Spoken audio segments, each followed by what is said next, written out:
Halo semuanya, uh, Om Swastiastu, Assalamualaikum warahmatullahi wabarakatuh, Shalom, salam sejahtera dan salam harmoni.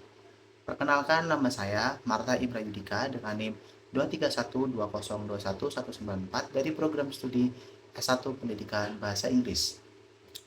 Pada video ini dan pada kesempatan kali ini, saya akan menyampaikan refleksi pribadi saya setelah mengikuti mata kuliah pendidikan anak berkebutuhan khusus yang diampu oleh Bapak Wayan Eke Paramarte, SPD MPD. Tujuan dari video ini adalah untuk merefleksikan pemahaman saya mengenai pendidikan inklusif, khususnya terkait anak berkebutuhan khusus, dan serta bagaimana konsep-konsep seperti inklusi, UDL, dan PPI dapat diterapkan secara nyata dalam praktik pendidikan di Indonesia. Oke, untuk selanjutnya, yang pertama adalah makna pendidikan anak berkebutuhan khusus. Menurut menurut pendapat saya sendiri atau menurut pemahaman saya, pendidikan anak berkebutuhan khusus bukan hanya sekadar memberi perlakuan dalam tanda kutip khusus, tetapi memberikan kesempatan yang adil bagi setiap anak untuk berkembang atau mengeksplor sesuai dengan potensi mereka. Lalu dalam mata kuliah ini saya menyadari bahwa anak berkebutuhan khusus bukan hanya anak yang kurang, tetapi anak dengan gaya belajar yang berbeda. Tugas guru bukan menyeragamkan mereka, melainkan menyesuaikan pendekatan pembelajaran agar setiap anak tetap bisa belajar dengan nyaman dan bermakna. Lalu yang kedua adalah relevansi konsep inklusif, UDL, dan PPI. Konsep pendidikan inklusif sangat relevan dengan kondisi pendidikan yang ada di Indonesia, yang kelasnya cenderung heterogen. Disinilah konsep UDL atau Universal Design for Learning menjadi penting. UDL membantu guru merancang pembelajaran yang fleksibel sejak awal, misalnya dengan menyediakan berbagai cara penyampaian materi, berbagai pilihan tugas, dan berbagai cara siswa mengekspresikan pemahamannya. Dengan begitu, pembelajaran tidak hanya cocok untuk satu tipe siswa saja. Sementara itu, pendidikan pembelajaran individual atau PPI berfungsi sebagai panduan khusus bagi siswa yang berkebutuhan khusus tertentu. PPI menjadi penting agar pembelajaran tidak sekedar berjalan umum, tetapi benar-benar memperhatikan kebutuhan, kemampuan, dan perkembangan masing-masing anak.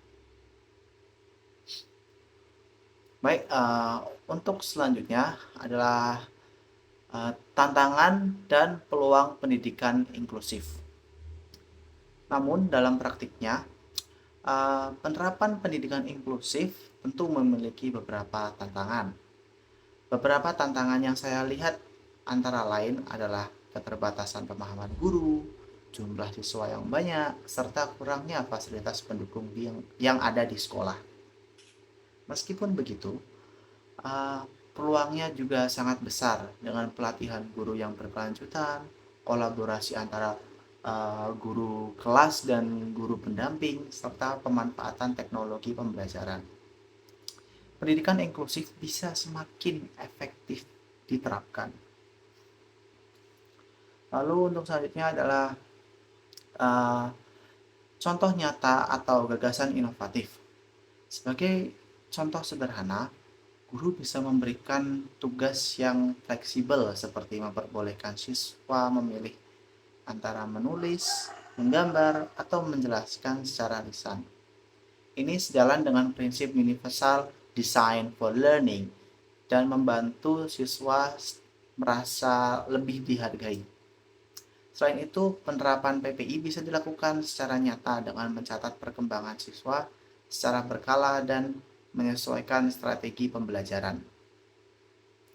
Dan bukan hanya sebagai dokumen administrasi. Lalu untuk selanjutnya adalah perubahan sikap pribadi. Perubahan sikap pribadi saya. Setelah mempelajari mata kuliah ini, sikap saya terhadap anak berkebutuhan khusus berubah cukup signifikan. Saya menjadi lebih empatif dan lebih sabar dan lebih sadar bahwa setiap anak memiliki cara belajar yang unik. Saya juga lebih memahami bahwa menjadi pendidik inklusif berarti siap untuk terus belajar dan beradaptasi. Uh, sebagai kesimpulan dari video ini, pelajaran yang paling berharga yang saya dapatkan dari mata kuliah ini adalah bahwa pendidikan inklusif bukan tentang menyamakan semua anak, tetapi juga menghargai perbedaan mereka. Dan selanjutnya, harapan saya ke depan, pendidikan anak berkebutuhan khusus di Indonesia dapat semakin berkembang dengan guru-guru yang lebih siap, kebijakan yang mendukung, dan lingkungan sekolah yang benar-benar ramah bagi semua anak. Baik, terima kasih dan sekali lagi terima kasih kepada Bapak Wayan Eka Paramerte, SPD MPD, atas ilmu yang diberikan dan pembelajarannya selama 1 semester ini. Terima kasih juga kepada teman-teman yang sudah menyaksikan video ini. Jadi, Om Santi Santi Om. Wassalamualaikum warahmatullahi wabarakatuh, dan terima kasih sudah menonton video ini. Dan salam harmoni.